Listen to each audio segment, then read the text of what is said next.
Hello friend, আর রাজ্জাকু Bangla food চ্যানেলে আপনাদেরকে স্বাগতম। আজকে আপনাদের সাথে শেয়ার করব দারুণ একটি রেসিপি, কিভাবে ইলিশ মাছের স্বাদ একদম পারফেক্ট রাখবেন সেই রেসিপি আপনাদের সাথে শেয়ার করব। যেভাবে রান্না করলে ইলিশ মাছের রেসিপি একদম পারফেক্ট ইলিশ মাছের স্বাদ সেটা পাবেন, এত বেশি স্বাদ হবে।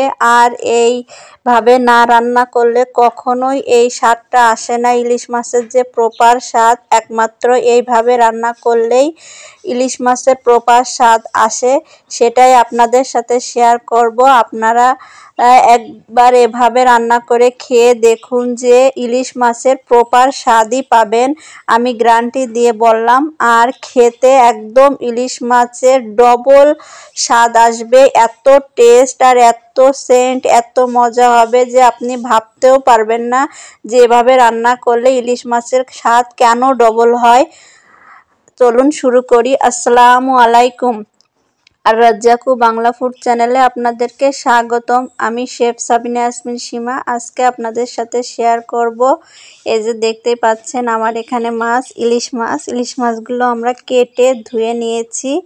আর এই ইলিশ মাছগুলোর কিভাবে আমরা স্বাদ দ্বিগুণ বাড়ানো যায় এবং এভাবে রান্না করলেই একমাত্র এর স্বাদ দ্বিগুণ বাড়ে, আর কোনোভাবে রান্না করলেই এর স্বাদ দ্বিগুণ আপনি পাবেন না। আর এভাবে রান্না করলেই আপনি এর স্বাদটা প্রপার পাবেন। প্রথমে এই যে পেঁয়াজটা তেলে দিয়ে একটু নাড়ায় নিতে হবে। পেঁয়াজটা যখন একটু ভাজা ভাজা হবে, হালকা, বেশি না, অল্প একটু নাড়ায় নিতে হবে। এরপরে এটাকে যখন এই যে একটু হালকা নরম হয়ে আসবে যখন পেঁয়াজটা, তখন এর ভিতরে আমরা একে একে যে মশলা আছে সে মশলাগুলো অ্যাড করব। প্রথমে আমরা শুকনো মরিচের একটু গুঁড়ো দিয়ে দেব, এটা শুধুমাত্র কালারের জন্য। আপনারা কাঁচা মরিচ দিলেও সেম স্বাদ আসবে, তবে একমাত্র ইলিশ মাছের প্রপার স্বাদ পেতে হলে এরকমই রান্না করতে হবে। এরপরে আমরা 1 চামচ হলুদ দিয়ে দেব এখানে। হলুদটা দেওয়ার পরে আর কোনো মশলা এখানে ইউজ করা যাবে না। এরপরে আমরা লবণ দেব এখানে 1 চা চামচ। লবণ দিয়ে এটাকে ভালো করে আমরা নাড়িয়ে নেব, মশলাটা মিশিয়ে নেব। এরপর আমরা এখানে মাছগুলো দিয়ে দেব। মাছগুলো প্রপারভাবে দিয়ে একদম সুন্দরভাবে মাছগুলো কষিয়ে নিতে হবে। হ্যাঁ, মাছগুলো দিয়ে একদম মাছগুলো প্রপারভাবে কষিয়ে নিতে হবে। আর এইভাবে আপনি ছোট ইলিশ বলেন, বড় ইলিশ বলেন, যে কোনো ইলিশ একবার এভাবে রান্না করে খেয়ে দেখুন, এর স্বাদ আপনি দ্বিগুণ পাবেন। আর ইলিশ মাছের যে প্রপার যে স্বাদটা সেই স্বাদটা পাবেন, অন্য কোনোভাবে রান্না করলে আপনি সেই স্বাদ পাবেন না। আর ইলিশ মাছের যে পুষ্টিগুণ পুরো পরিপূর্ণটাই এটা আপনি বুঝতে পারবেন।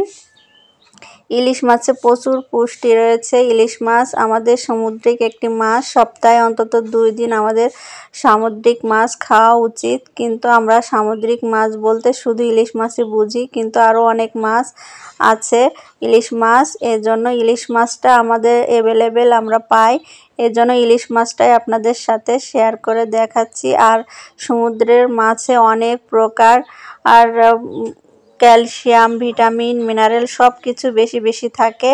আর সমুদ্রের মাছ আমাদের শরীরের জন্য খুবই উপকারী এবং আয়োডিনের ঘাটতি পূরণ করতে এবং শরীরকে চাঙ্গা রাখতে এর জুড়ি মেরা ভার। এবার আমরা একটু ঝোলের পানি দিয়ে দিলাম, দিয়ে এটাকে আমরা একটু ফুটিয়ে নেব, ফুটিয়েই নামিয়ে নেব। দেখুন কোনো মশলা কিন্তু বাড়তি কোনো কিচ্ছু গেল না, শুধু পেঁয়াজ দিয়ে এভাবে একবার রান্না করে দেখুন। আপনি যদি ইলিশ মাছের প্রপার স্বাদ না পান তখন আমাকে বলবেন যে না, আমি প্রপার স্বাদ পাইনি। এই জন্য আপনি একবার এভাবে রান্না করে খেয়ে দেখুন। এবার আমি আপনাদেরকে বলছি যে যদি আপনারা রান্না করে প্রপার স্বাদ পান তাহলে অবশ্যই কমেন্টে আমাকে জানাবেন যে আমি প্রপার স্বাদ পেয়েছি। ইলিশ মাছের এই প্রপার স্বাদ একবার পাওয়ার জন্য একবার এই রেসিপিটি শেয়ার করুন এবং একবার এই রেসিপিটি খেয়ে দেখুন বানিয়ে। ইলিশ মাছ তো আমরা অনেকেই খাই, এভাবে একবার রান্না করে খেয়ে দেখুন। আর ভালো লাগলে অবশ্যই সাবস্ক্রাইব করে চ্যানেলের সাথে থাকবেন এবং অন্যকে দেখার সুযোগ করে দেবেন। আর সাবস্ক্রাইব করে রাখলে পরবর্তীতে ভিডিও আপনি সহজে পেয়ে যাবেন। আমার চ্যানেলে আরও অনেক ভিডিও দেওয়া আছে, অনেক টিপস সহকারে, অনেক পুষ্টিগুণ সম্পর্কে। আপনারা দেখলে অনেক জ্ঞান বাড়বে এবং অনেক কিছু জানতে পারবেন। আমি দীর্ঘ ট্রেনিংয়ে যা কিছু শিখছি অল্প করে ভিডিওর মাধ্যমে আপনাদের মাঝে শেয়ার করার চেষ্টা করি। আপনারা দেখলে ভালো লাগবে আর অন্যকেও দেখার সুযোগ করে দেবেন। আর এভাবে একবার রান্না করে দেখুন, যদি বিশ্বাস না হয় ভালো লাগলে শেয়ার, সাবস্ক্রাইব, কমেন্ট